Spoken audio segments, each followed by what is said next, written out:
Murray.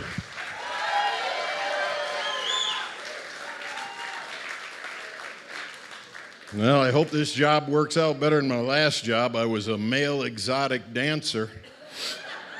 Shut up. That's how I found out I was a comedian. Well, the show just got a lot fucking older, didn't it? Huh? I'm 67 years old, man.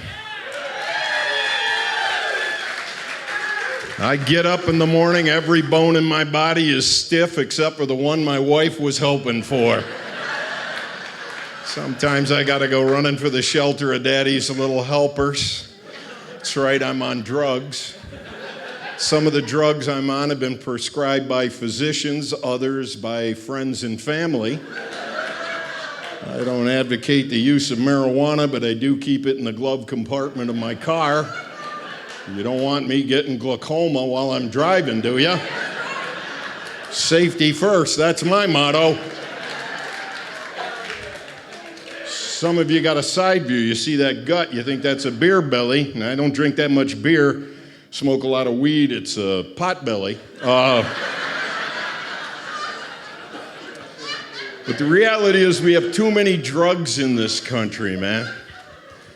We've run out of the cool drugs. And if you notice, the names of the drugs have gone off the rails. It's like somebody took Scrabble tiles and tossed them on the floor and wrote that shit down. You know, it's like crazy. My wife was put on this stuff. She had osteoporosis. They put her on this shit. You've heard of it, Boniva. Sounds like something you might do on the weekend. You know, what are you going to do this weekend? I'm going to Boniva. But I might have to Cialis first. It's for ED, sir. Erectile dysfunction. Ed. They gave it a cute name so us old guys wouldn't feel bad. You have Ed. You ought to call it what it really is. DD, dead dick. That's your problem. We're very sorry, sir, but your penis has expired. But if you take one of these pills, your penis will arise in the middle of the night like a zombie in search of flesh. And every one of these medications has the same disclaimer: caution, an erection lasting 4 hours.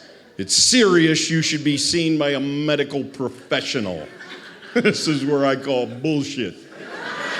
No, seriously, I don't know about the rest of the guys in the room here, but from the time I was 14 till the time I was about 28, I had an erection. I did. I don't think another 4 hours is going to make a fucking bit of difference. It's an aggregate score, is it not? It's tough getting old, man. I've been getting phone calls I don't want. Oh, it's horrible, man. I've been getting phone calls for the last year from the Medicare helpline. And the worst part, not looking for me, looking for a guy named Dwayne. 2 times, 3 times a week, I get phone calls. Hello, is Dwayne there? No. Hang up. They call back a couple days later. Is Dwayne there? No. Finally, I snapped. A couple weeks ago, they called again. Is Dwayne there? I go, I got bad news. They go, what's that? I go, Dwayne's dead. They go, what happened? I go, I killed him. Because he gave out my phone number, the fucking Medicare helpline. I'm serious. I had a call last week from Xfinity.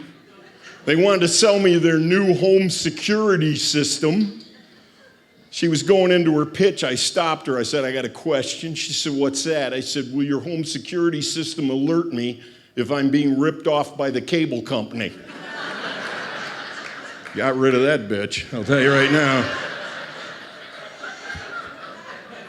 It's been a tough year for me. I failed to repay my reverse mortgage, and now Tom Selleck is living in my garage. It's a bitch. So I've had, as you can imagine, I'm 67 years old, and you don't get to be this age without having some health scares. And I have to tell you what happened to me, not this past Christmas, but the Christmas before. I was 65 years old at the time, and a couple days before Christmas, I woke up in the morning, I had chest pains, and I was dizzy. Now, you're 65 years old. You don't screw around. You head right to the hospital, and they don't screw around either. I mean, I was in like, it was like I was at Cedar Point with a fast pass. I was in.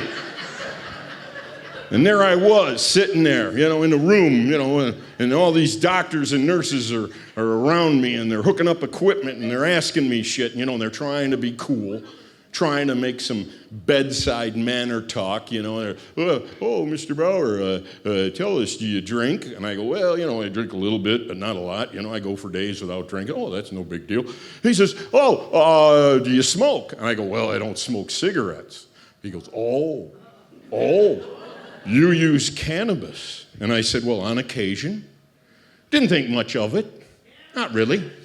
However, the following morning, into my hospital room walks a woman from the Department of Social Services. She says, Mr. Bauer, I understand you use cannabis. I said, I do. She said, do you have children? I said, I do. She said, do you know that we could take them away from you? I said, well, one's 32 and the other's 28, and if you can get those fuckers out of my house, I would be most appreciative.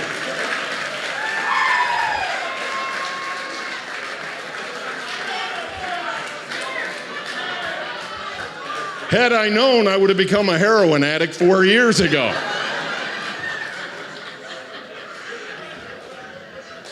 Ah, damn. That's tough having these kids at home when they're adults, because they're adults, right? They don't ask permission, they just do shit, right? I'm gone for a couple months doing stand-up. I come home, the 32-year-old is suddenly into body piercing. I come home, he's got a hoop through his lower lip. He's like, what do you think? I don't know, I think you look like a trout. Apparently this was the look he was going for. So I went away for a couple more months. I come back now, he's got a half a dozen hoops through his lower lip. He's got a half a dozen hoops in his nostril. He's got an uncountable number of hoops in his ear. He's like, what do you think? I go, I think somebody beat the shit out of you with a spiral notebook. That's what I think. What the hell is wrong with you? I'm telling you, it's tough having kids. My oldest boy, he moved out. He moved to Vegas. Moved to Vegas, yeah. I said, what'd you go to Vegas for? He goes, I want to meet a girl. I go, for how long? 20 minutes? What? I said, and you better check under the hood, bucko. Because everybody in Vegas is running away from something, and it could be a penis. That's right, check under the hood. Last time I saw him, I noticed that his arms were covered up and down with colorful tattoos. Yeah. And this is a joke for my older audience members. I looked at his arms, I go, you know what it looks like? It looks like your arms were made out of silly putty and you rolled in the Sunday funnies.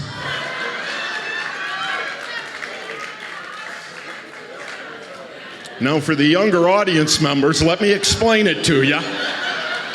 Silly putty came in an egg. You had to hatch it before you could play with it. And the Sunday funnies is when they used to print the news on paper. Yep. Yeah. You had to turn pages and shit. There was no swiping. When I was a kid, if I swiped something, my mom made me put it back.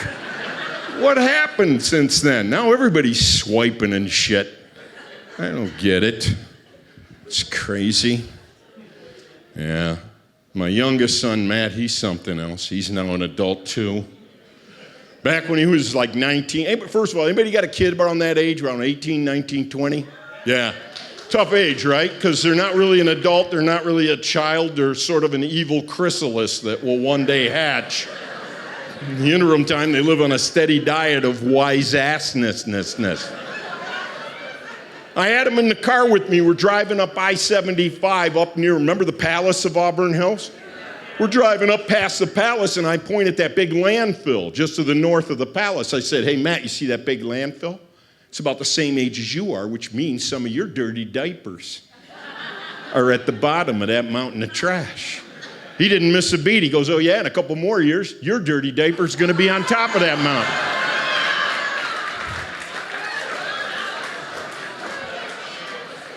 He'd have fallen out of that car if he hadn't been wearing his seatbelt. That was an emergency left-hand turn. I tell you, man, what are you going to do? The other day, I said something to my son, Matt, that dated me. I said, pick up the phone and dial your grandma. And he goes, what? And I go, that's right, you've never dialed a phone. You guys remember, right? It's like, shh, shh, shh, shh, shh.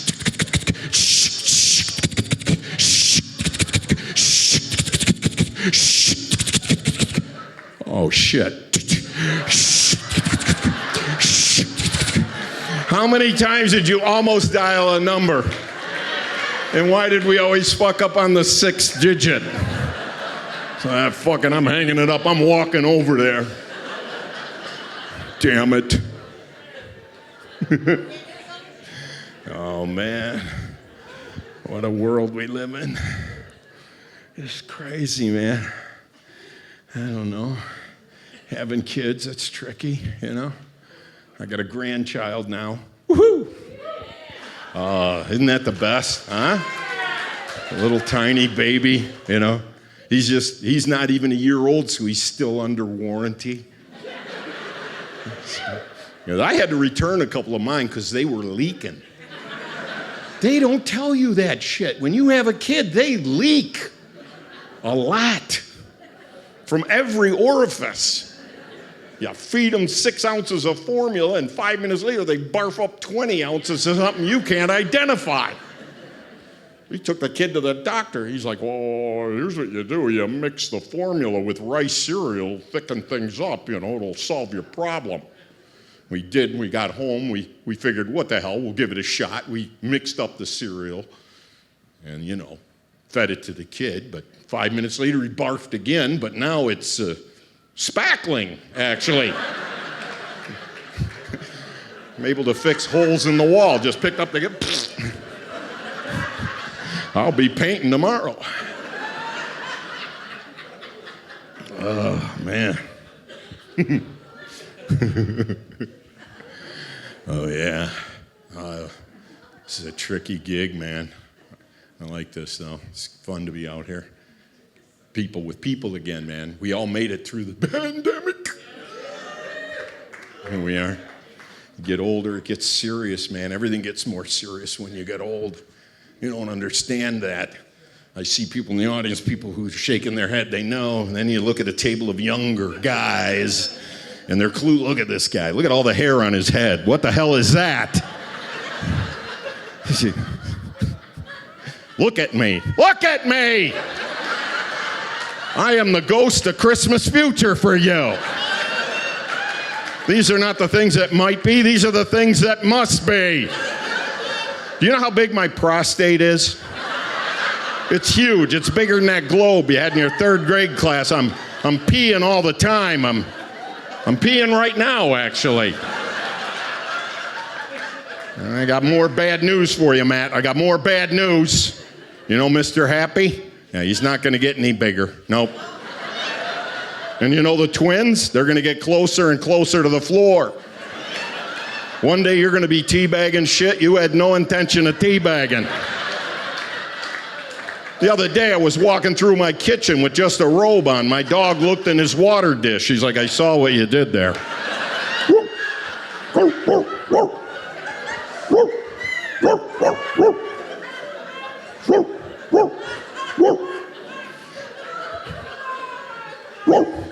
I'm waiting for these ladies to finish.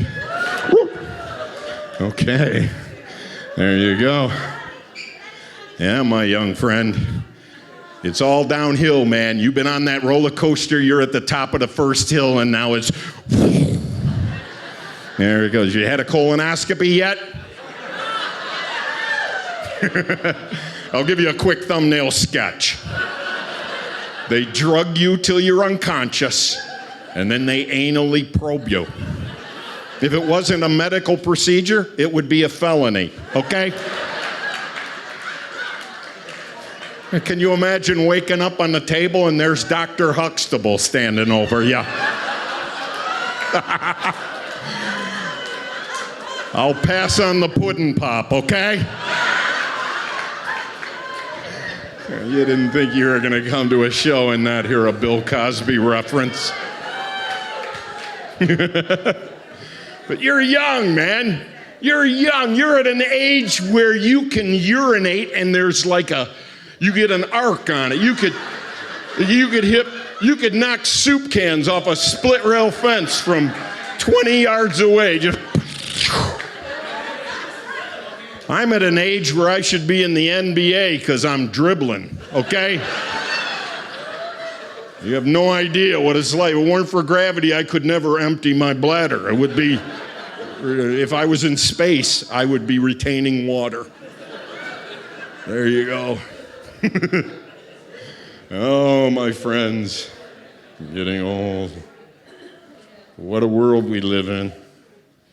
The other day, I came home, and my son Matt, my youngest, there he was, doing nothing. Something he's good at. And I was like, he was just sitting there, and I'm like, well, why don't you turn on the TV? And I quote, he said, I would, but I can't find the remote. And I looked at him and I said, look when I was your age, I had to walk to that television set every time. 8 miles, uphill, both ways. Barefoot in the snow. Then I said to him, do you know if you got up off your lazy ass and walked over to that TV, there are push buttons on it, you could turn it on and watch it? He's like, no shit. You're kidding me. I go, that's it. You're way spoiled, because when I was your age, we didn't have push buttons. We had the plastic knob.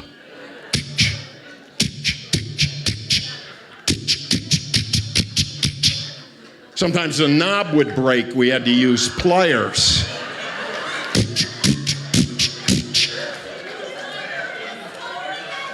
We used to use vice grips because they would stay there.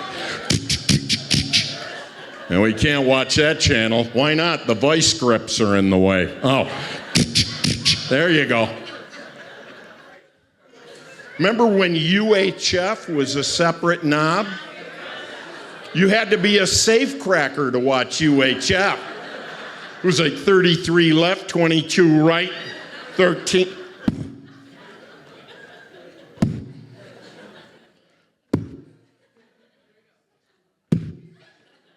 Remember when you could just beat the shit out of your appliances?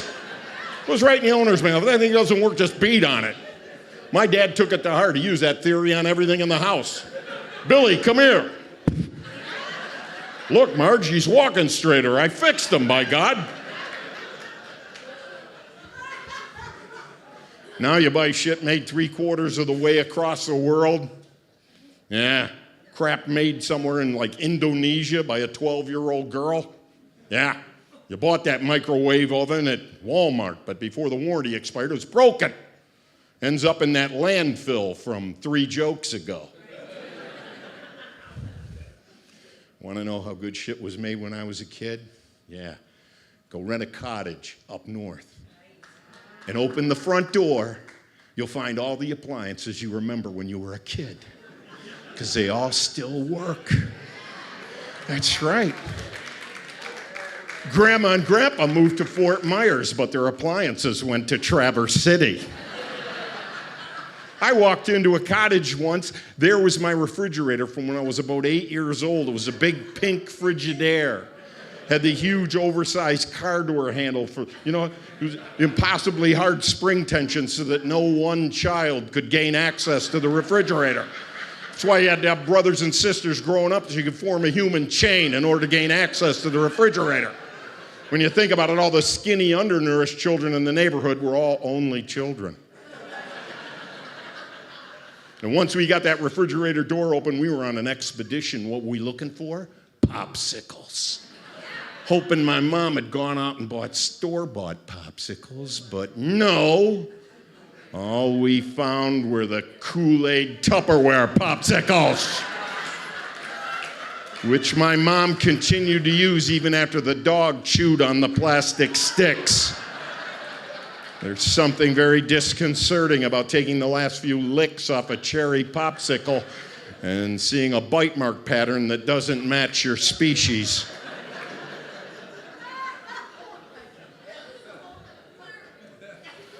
No.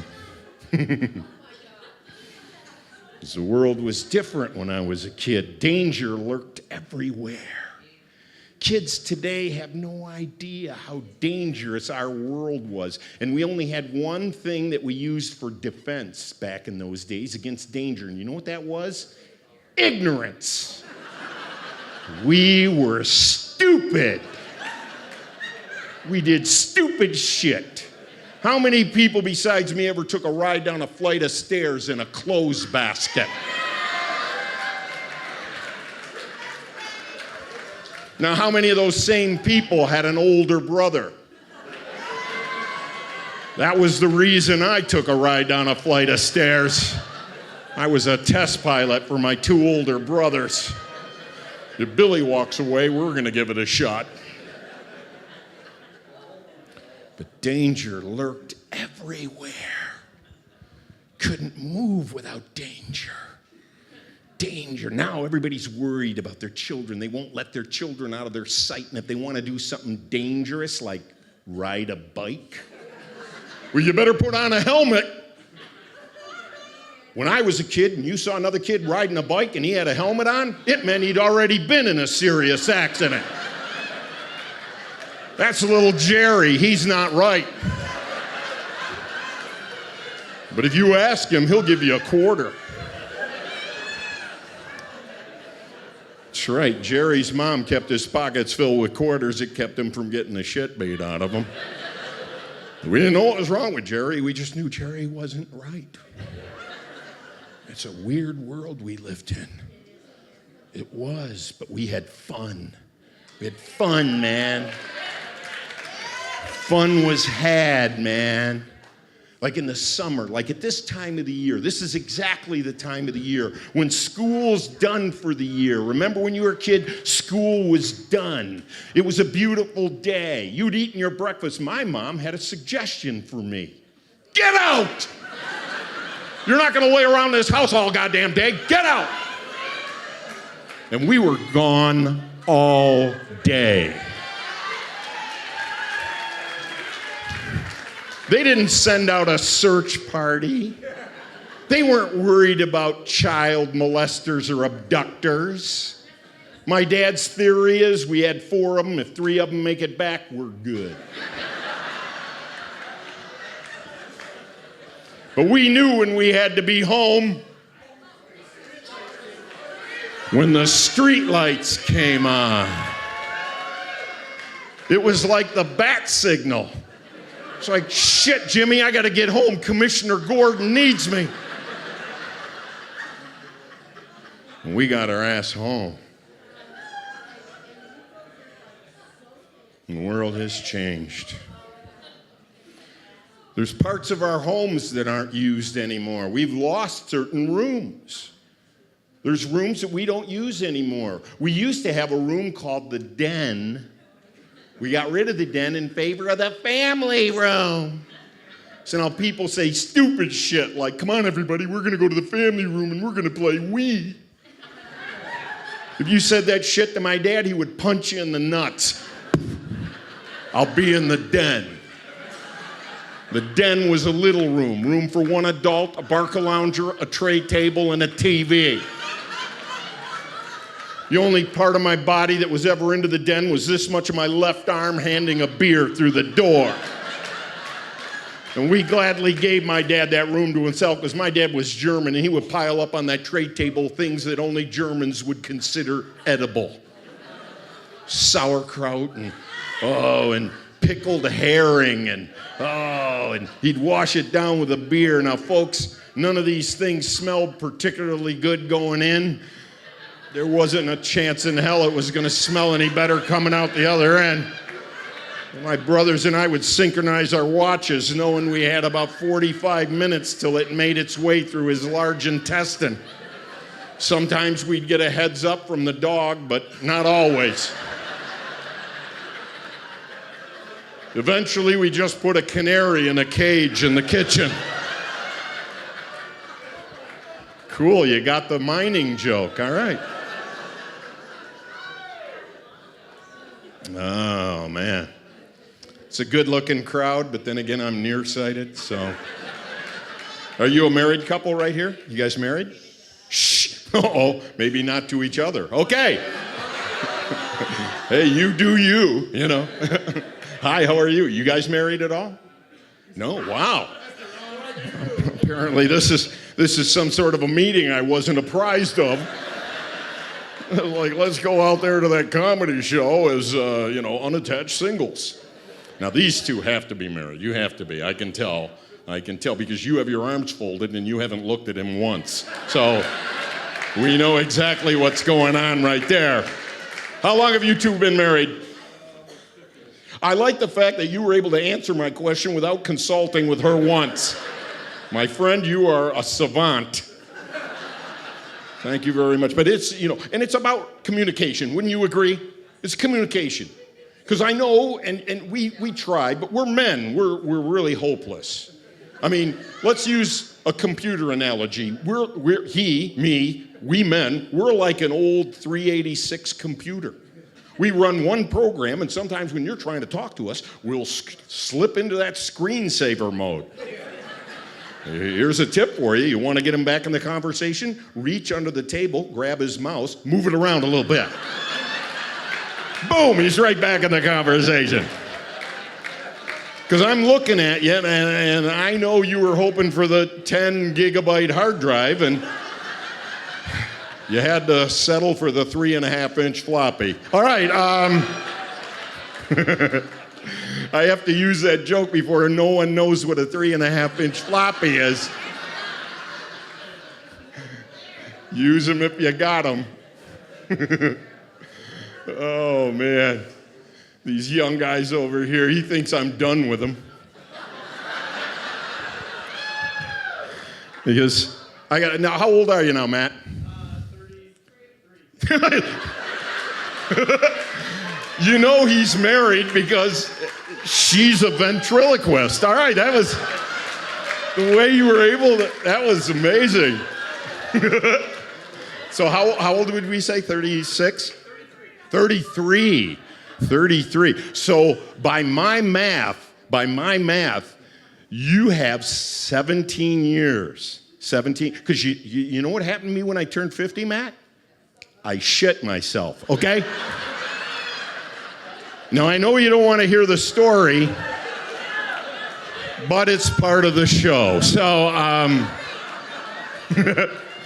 so here we go. This is a true story. I was on Big Beaver. I love telling this story because people from other parts of the world somehow know about Big Beaver. I don't know. I have been in Florida, and people know about Big Beaver in Florida.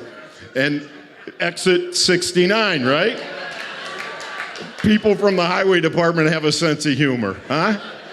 There's a sign on the exit ramp that says slippery when wet, which is hard to argue with, you know. Have you ever been out on I-90? We have the best signage in Michigan. I-94, you're out by Kalamazoo. There's a little city and a sign for it. Climax. 3 miles, it says on the sign, right? I'm driving along, minding my own business. I see the sign. I look in the left lane. There's an attractive woman going about the same speed I'm going. I think we're going to get to climax together. But wouldn't you know it, by the time I got to the exit ramp, I was way ahead of her. I don't know if she got off at all, actually. But that's her problem, not mine. But I digress. So I was on a Big Beaver, and it was rush hour. Thank you, dear. So I'm on Big Beaver, and I'm driving on, but it's rush hour. It's like 5 in the afternoon, and of course, you know what it's like on some of these roads. There's 3 lanes of traffic, 4 lanes of traffic. Nobody's going nowhere. I'm sitting in traffic. I got cars in front of me. I got cars behind me. I got cars beside me. Suddenly, that internal voice came out. You know the one. This is not a drill. You will be shitting momentarily. I am now panic-stricken. What the hell? I am resigned to the likelihood that I'm going to soil myself right there in my own automobile. Let me ask you, Matt, have you ever had to shit so bad while driving that you levitated off the seat to keep your butt cheeks together? People in the other cars are looking at me going, that guy's got to be 8 feet tall. It's a good thing he has a sunroof. I was like the Pope going down Big Beaver. I got to poop. Well, I think it's going to happen at any moment, but I look up the road and I see the golden arches of McDonald's. Now all of a sudden, I'm the little engine that could. I think I can. And I did. I made it into the parking lot of the McDonald's. I pulled into a parking space, and I parked, and I threw open the car door, and then I came to a horrifying realization. In order for me to exit the vehicle, I got to spread my legs apart. Somehow I managed to make it out of the vehicle without spilling a drop, maintaining sphincter control. But now I have a walk to make, a walk that everybody in this room has had to make at one point or another.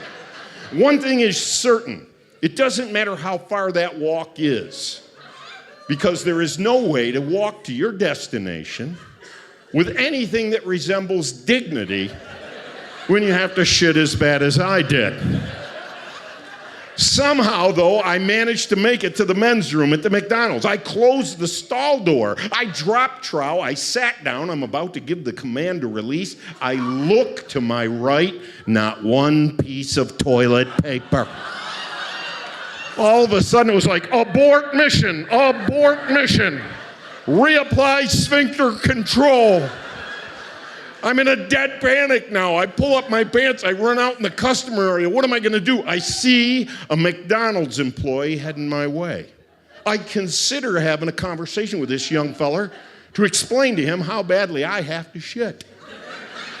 But I realize he is, in fact, a McDonald's employee, and by the time I get him to understand how badly I have to shit, I will have shat. So I did what anybody would do in this situation. I went over to the customer condiment area and I grabbed that big metal box filled with napkins. And I tucked it under my arm, and like Barry Sanders, I made my way to the end zone. Now let me tell you something, Matt. I just about, almost, not quite, made it. I got my pants down, but the trajectory was all off. I left a horrifying mess on the wall. Sort of an al fresco relief painting. Abstract, of course. Now, everyone in this room has walked into a public restroom and you saw the sort of carnage that I left in my wake. And you either uttered under your breath or you said right out loud, what kind of asshole would do something like this? Well, the answer, my young friend, is a 50-year-old leaky asshole. But now, I have the peace of mind in the knowledge that at some point in your miserable little life, you're going to shit yourself. And when you do, my face is going to appear in your mind's eye.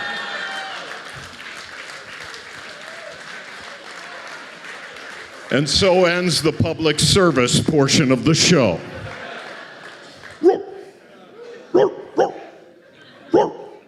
I know, I love to bark like a dog. I'm good at it.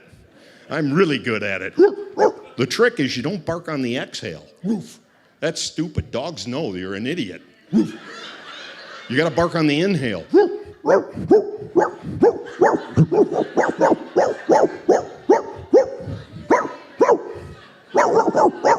My brother hired me to stand in his living room and bark while he was on vacation. First time nobody broke into the house. I love dogs. You had a dog? No? But you have a real fear of commitment, don't you, sir? No wife, no dog. This is incredible. I'm glad that you're here, though. At least you committed to the show. There you go. Any dogs here? Dogs? Do we have a dog? Do you guys got a dog? What kind of dog you got? A mutt. A mutt. Those are the best, aren't they? Aren't they? The mutts. Because they're not stuck up. They're not snotty. When you're a mutt, you realize it. You know, I'm here. I'm a Heinz 57. I got a lot of different DNA floating around in there. It's those dogs that are bred that you got to watch for. My son, I had to watch his two dogs, two Australian Shepherds. Yeah, have you ever, they have a very strong herding instinct. Yeah, I put on a wool sweater, they cornered me in the living room.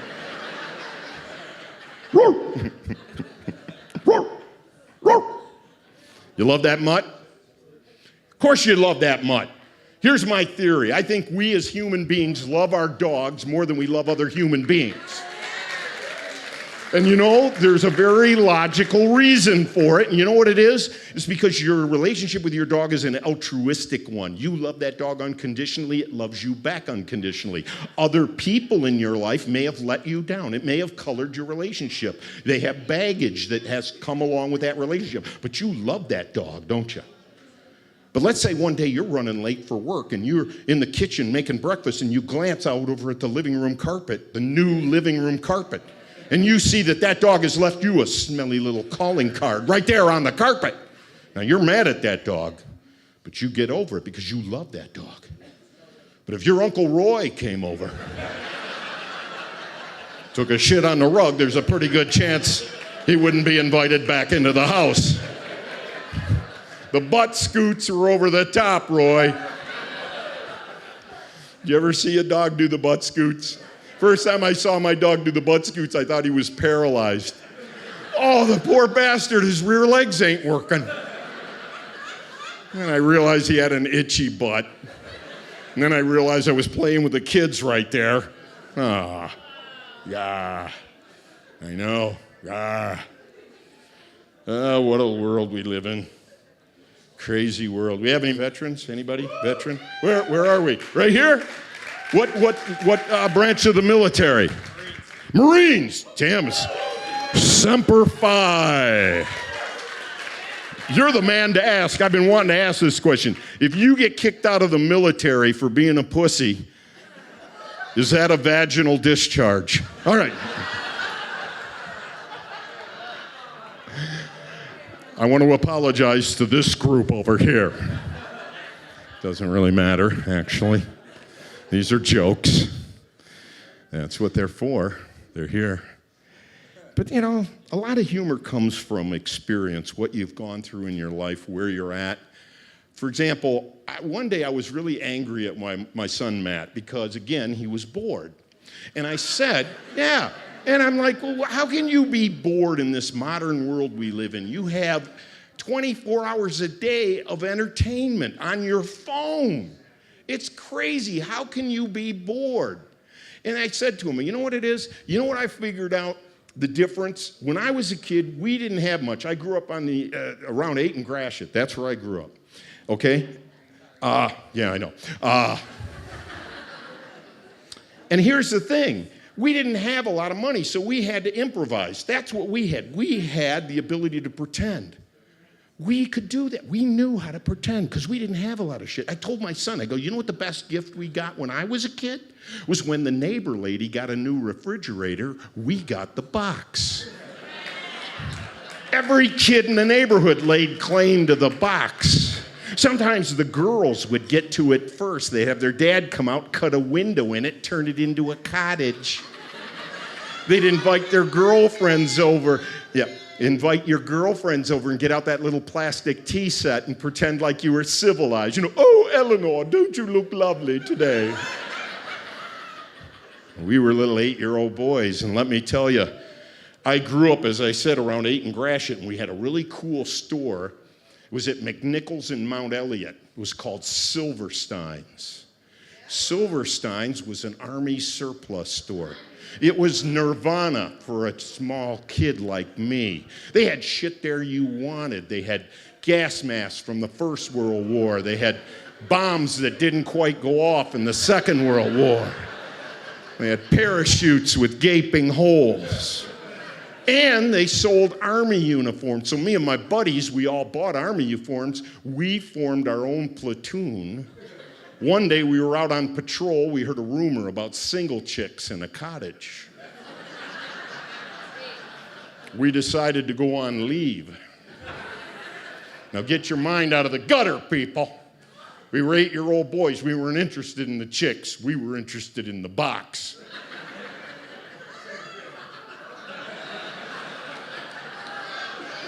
I guess things really haven't changed much at all, have they?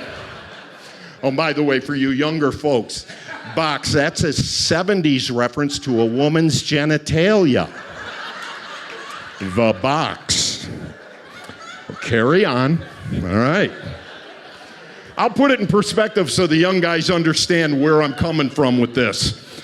I was doing a show a few years ago in Florida. It was a hot night. There was a beautiful young lady sitting up front in a short dress. 10 minutes into my show, she had a weird smile on her face. I glanced in her direction. She had pulled up her dress. She was flashing me. Yes, she wasn't wearing panties or nothing. Now, I don't care if the carpeting matches the drapes, but I was not expecting a bare floor. It's okay, after the show, I was able to talk her into some hardwood, so, you don't often get a flooring joke at a comedy show, do you, sir? She must have had carpeting at one point because she still had that tack board around the edge. Ouch, that'll leave a mark. Get your ball sack caught on that. That's right, I said ball sack. I don't like the word scrotum. No, the word scrotum is an ugly word, isn't it? Could anything attractive be called a scrotum? I don't think so. And they are not attractive. It looks like that shit hanging from a turkey's neck. That's nasty. Kind of red and wrinkly, random hair sticking out here and there. No wonder women want us to turn out the lights before they'll have sex with us. I wouldn't want to see that thing coming my way either. That guy's sporting a velociraptor, for God's sake. Whoa! Whoa! Stay in the Jeep.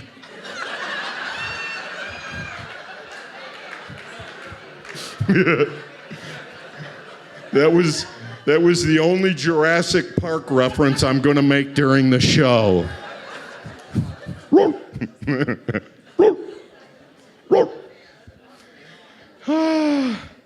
I have no idea how long I've been up here. I have to be careful. People will often ask me, how long is your show? It's real simple. It's until I have to pee again. And then it is over. Oh, man. So I talked to a couple people before the show from Canada who came. Thank you for coming from Canada. It's lovely to be. It's funny for me because I travel all over the country doing stand-up, and when I go down south, I am accused of being Canadian. They say I sound Canadian. Well, I'm only a half an hour from the border. There's a good reason why I sound almost Canadian. It's an interesting country. I love Canada, don't get me wrong. I think it's a great country, but their money is bogus. I mean, seriously, you know what I'm talking about. You go to a store here in the Detroit area and they give you change back and some of it is Canadian. And your shit, I thought those were quarters. Fuck, they gave me washers. What the hell? Just the what? And they don't even take the money seriously themselves. They call it loonies and toonies. The paper money is made out of plastic. Why? Because Canadians are drunks. How many times do you put your wallet through the wash before you say, fuck it there, Gordo, let's make it plastic? But that's the thing about their money. That's crazy. Here's the thing. In America, we put famous dead people on our money. That's how we roll. Canada, apparently, and you may know this, has a very severe shortage of human beings. Seriously, there isn't anybody worth putting on the money. No, if you look like at a Canadian nickel as an example, one side, Queen Elizabeth. Now, she's from out of town. On the other side of a Canadian nickel, a beaver. What are the Canadians trying to tell us? If you flip over Queen Elizabeth, you're going to see a beaver. All right. That was a bloody awful joke.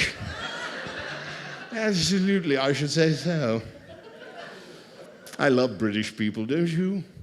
Even when they're saying something that's rude, it doesn't sound so bad, you know? It's like, absolutely.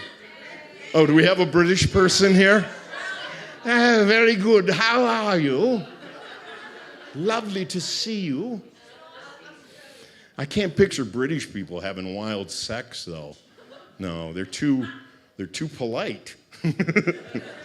Could you see them? It's like, I believe I'm about to arrive. I do hope I don't arrive before you do. Why, that would be most unsportsmanlike, don't you think? A bit of a sticky wicket, eh? What ho? All right. Some people are enjoying the show more than others. It's okay, ma'am. That's all right. Don't worry. After the show, I'll give you some Ambien. Why not? Thank you, dear. I like the early critics are in. I love my job. This is fun. I enjoy being with people, and tonight is a wonderful time for me because this is one of the times I get to be close to home. I'll be sleeping in my own bed, and half the people that are in this crowd are people that I know, and I love you for it. Thank you. Thank you. You may not know this. I've been doing this for 37 years. And one of these fucking days, I'm going to get it right. So, no, it's an interesting gig. I believe the question and answer period is after the show.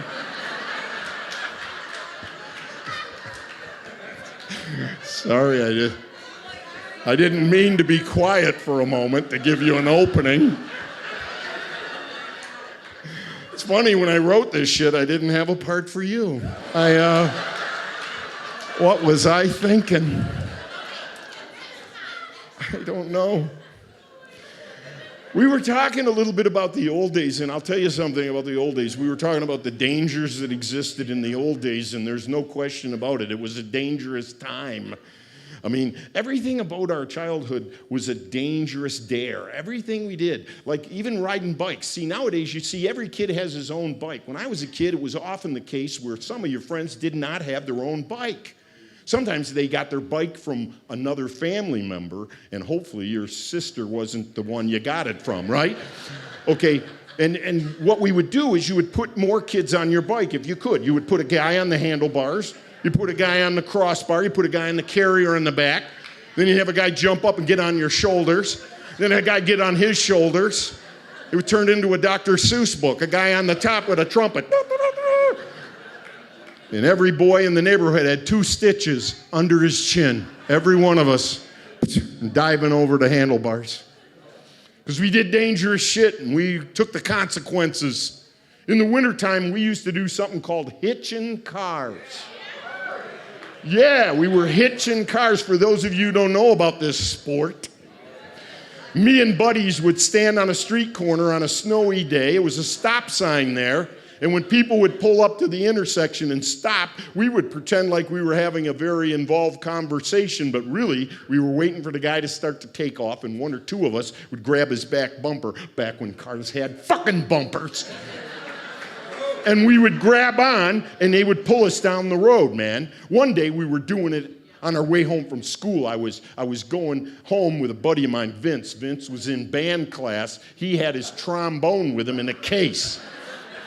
So he hitches a car with one hand. He's laughing his ass off. He's got his trombone in the other, and it was going good until he hit the dry spot. Now, I'm not going to tell you the gory details, but when he got home, he presented his mom with the new French horn he was playing. But yeah, it was a dangerous world, my friends. I had something dangerous. You might have had one, the slip and slide. The slip and slide. It was a big sheet of plastic. You'd hook it up to your garden hose. You got it all wet. You'd throw it out on the lawn. You'd run and slide on it. That was the premise. The problem with the slip and slide is no matter how carefully you inspected the piece of ground on which to put it, you never discovered any of the hidden sharp shit underneath. One time I did a belly flopper, I wound up with a C-section, okay? Ow. But I got to tell you something, folks. The most dangerous place on the entire planet was my own backyard. Why? Because my dad went out on a Sunday morning. He went to Kmart, and he bought a swing set. Now, we're not talking like a playscape like they got today that's thousands of dollars, that's designed by an architect that you need a contractor to build, that has safety features like little rubber pellets on the ground so that if Jimmy falls down, he just bounces right back up again. No, this was a swing set from Kmart. It was $79. And to ensure a proper build, my dad stopped off at a party store and picked up a case of beer. And when it was completed, there was a little slide on one end. It was about 1.5 feet long, but on a July day when it was about 90 degrees, you get about halfway down the slide before you become cauterized to the slide. My mom would come running out with a can of Pam and a spatula. I think Billy's done on that side. And then came the inevitable day when I had a bunch of my 8-year-old buddies in the backyard, and we started arguing about science, physics in particular. And we wondered, is it possible to push Jimmy hard enough on the swing so that he'll do a complete rotation? And we set about our business pushing little Jimmy harder and harder and harder, and just when little Jimmy was about to make a complete rotation, that's when we discovered that my dad had not properly anchored the swing set. Little Jimmy and the swing set went cartwheeling down the driveway. Thankfully, my mom was an early first responder. She knew just what to do. She went into the house, she went to the medicine cabinet, and she returned with a small bottle in her hand. Mercurochrome. Now, for those of you who know about mercurochrome, you know that mercurochrome did not heal a wound, it simply identified it. Mercurochrome had an evil cousin, methylate. And then there was iodine. One was red, one was orange, one was yellow. When I was a kid, it wasn't important to heal properly, but to be colorful during the process. It's funny, now you look in the medicine cabinet and there's all kinds of paraphernalia and drugs in there. But when I was a kid, there was only one thing I knew for certain I would find when I opened up the medicine cabinet. And you know what that was? A box of Band-Aids. But the only ones left in the box were those shitty little ones, the little fucking ones. The only thing they were good for is if your G.I. Joe got blown up in a roadside explosion, you could tape them up and get them back to the base in one piece. It's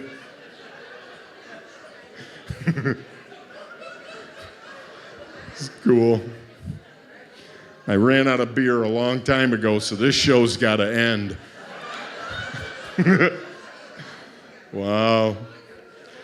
So this is a lovely place. Don't you think this place is awesome? Huh? Love it. It's great. It's here in Oakland County. I am living in Macomb County, so I had to go through the security check to get here. It's over on DeQuinder. It's okay. I answered all their questions. Here I am. You know, I have a guest visa. You know, I have to leave Oakland County by 10 o'clock. So it's tricky. It's tricky. I love this job. And here's the thing about this job. I travel a lot doing this job. I travel all over the country. As I mentioned, I go to Florida all the time. I love going to Florida. I did a show in the Villages. Yeah, awesome. Now, everybody knows the rumors about the Villages, right? Check this out. After the show, I got invited to an orgy. I'm not making this up. It was awesome. It was going great. And then it was 8 o'clock. And I'll tell you something. Riding home in a golf cart covered in Mazola oil, I got to tell you, a couple sharp turns and I was on my ass. So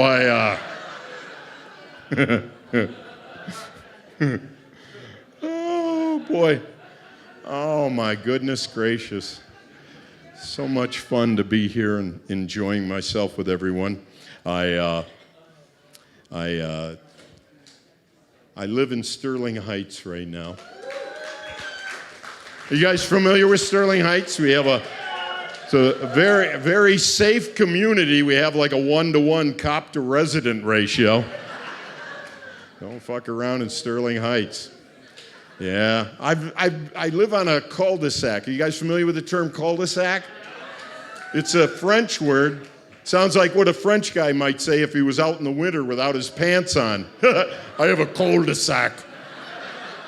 I should go put on some pants, but I'm too lazy. I've lived on this cul-de-sac for 33 years. And the one part I love about my cul-de-sac is I've had great neighbors. I had, for many years, a wonderful neighbor next to me, Bob Barletta, wonderful man. 87 years old. This man is the best neighbor you could have. Not only that, he has amassed virtually every tool known to mankind. And now he's 87, so I have access to a great tool outlet. When I moved in, Bob was on the right, and then on my left was Bob McKnight. He lived there, and he was a nice guy, but he moved 15 years ago, and he sold his house to a guy named Bob Gellaham. Across the court from me is a guy named Bob Collinger. His son, Bob, lives with him. On the end of my court is a lovely couple, Ann and Daryl. The other day, a guy pulls into the court. He rolls down his window. He goes, "Hey, do you know anybody who lives here?" And I went, "Bob, Baran." It's a Beach Boys joke, Matt. Help me, Rhonda. Come on. Oh, my goodness.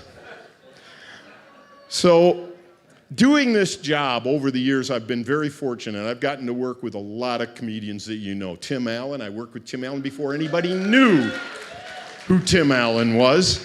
I worked with him and Dave Coulier and Drew Carey and the Smothers Brothers and Louis Anderson and all these great comedians. And I got to tell you, it's great because 99% of these guys are awesome to be around. Because to be a comedian, one of the things, the ingredients to be a comedian is this desire to be liked. When you're a kid, you try to make people laugh so they don't beat the shit out of you, okay?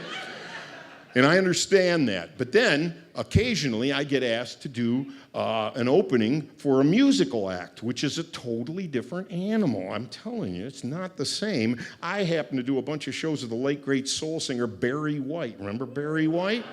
Yeah, I'm doing these shows with Barry White, and here's the weird thing. By the time I'm working with this guy, his music is way out of style. He's a big dude, but chicks are lined up to meet him after every show. They're throwing their underwear at him. He's signing their cleavage. I'm thinking, what's he got that I ain't got? You know what it is? It's the pipes, the voice, the depth. And they say the depth of your voice is commensurate with the size of your testicles. It's true. Barry had to have two guys wheel him out with wheelbarrows. They're like, "Put one over there, and put the other one over there. Yeah, baby, you know what I like." Of course, that doesn't really sound much like Barry White. It sounds more like Eeyore the donkey. Like, that'll never work. There goes my tail again. Of course, when I was younger, I wasn't listening to Barry White. I was listening to Led Zeppelin. And Robert Plant sounded like he had his balls in a vice.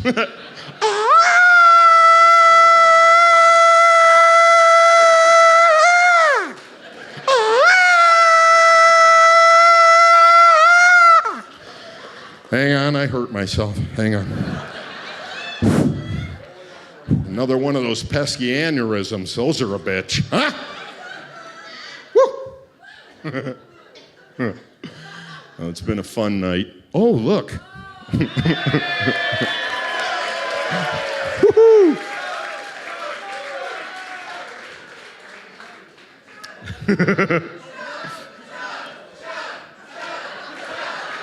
Stop it, I'm not 22, all right?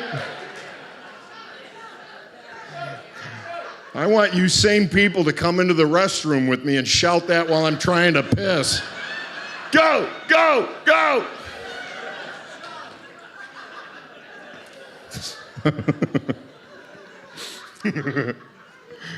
Oh, man, oh, man. I don't drink that much beer. My wife drinks a lot of beer. Yep. You ask me how much beer she drinks. She drinks so much beer, she got a brewer's yeast infection. It gets worse. You know how they found it? They gave her a Pabst smear. She must have done good because she got a blue ribbon. All right.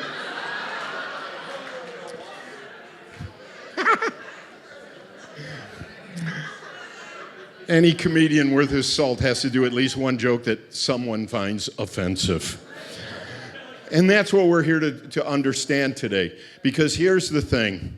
I've been doing this a long time and I love what I do. And part of the reason I love what I do, because what I do isn't just to make you laugh. My job, as I see it, is for whatever length of time I can pull it off. If I can keep you people from thinking about all the bullshit you walk through the door with. You know what I'm talking about? Those other idiot drivers, the boss who's an asshole, the coworkers you can't stand. Yeah. If I've kept you from crawling out onto your roof with a semi-automatic weapon, then I've done my fucking job. That's my job. Well, we've had fun tonight. I have, honestly, this is great.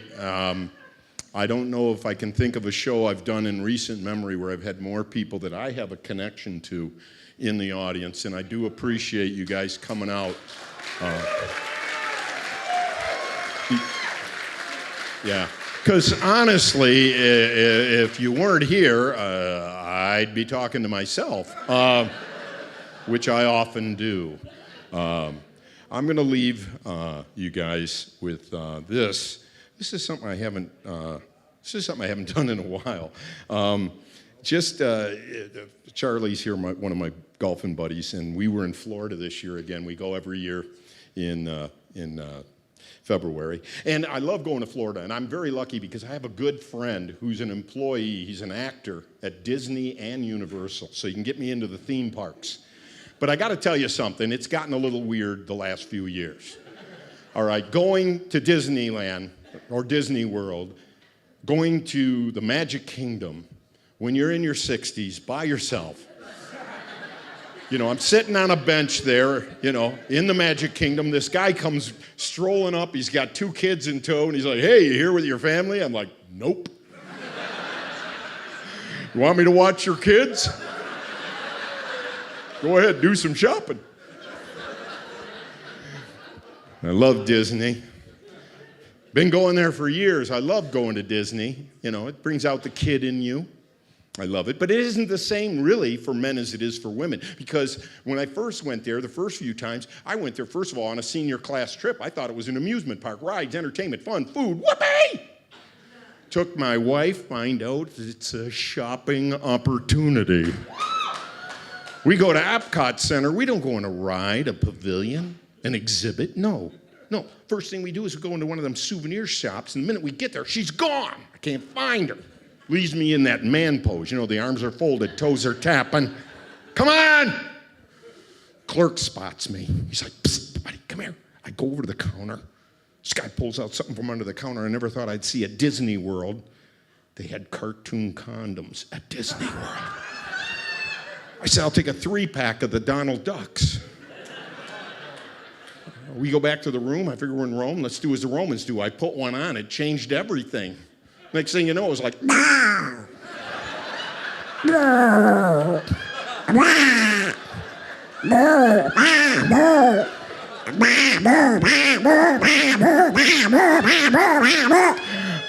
moment of truth came, scared the shit out of me. It was like,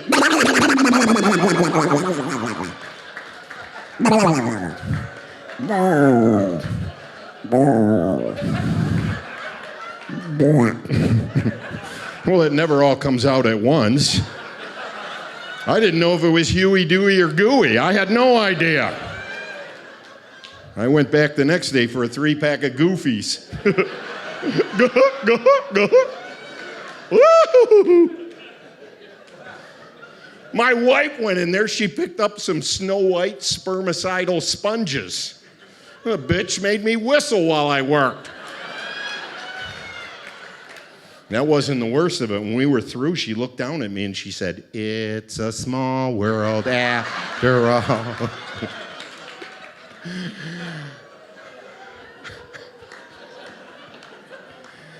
And actually, folks, it is a small world, and I'm glad that you're all in it with me. Thank you so much.